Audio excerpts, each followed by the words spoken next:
Créé en 1989 à Courchevel, Dianeige est un bureau d'études spécialisé dans l'aménagement des pistes.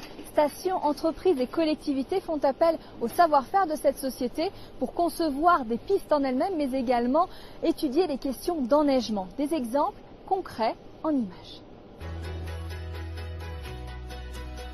Voici comment on imagine et modélise une piste de ski.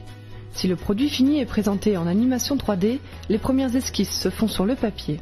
La carte pour nous c'est une bible, c'est un élément qui permet effectivement de superposer beaucoup d'éléments avec lesquels on travaille. Bon, c'est toute la morphologie, donc la topographie des lieux. On travaille avec nos différents outils et logiciels sur l'analyse des pentes, pour voir effectivement vers quel public on va pouvoir orienter nos conceptions, si c'est du débutant, si c'est des skieurs qui ont un niveau technique un petit peu plus élevé. Tout ce qui est aussi exposition, ensoleillement, qui bien entendu ont une part très importante. Donc à partir de là, on va pouvoir modéliser à la fois le terrain existant et puis progressivement nos conceptions.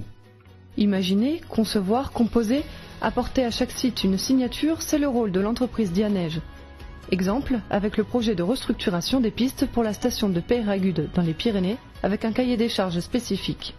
On va garder les variétés, on va garder au maximum les lignes naturelles, de façon à ce que l'on puisse avoir des pistes de ski ludiques, que nos clientèles, que ce soit les snowboarders, que ce soit les skieurs, puissent jouer avec les pentes naturelles, avec les mouvements, et pouvoir avoir des sensations, des émotions, et véritablement se faire plaisir. L'objectif final, trouver le bon équilibre entre l'homme et la nature en tenant compte des contraintes environnementales, techniques et économiques.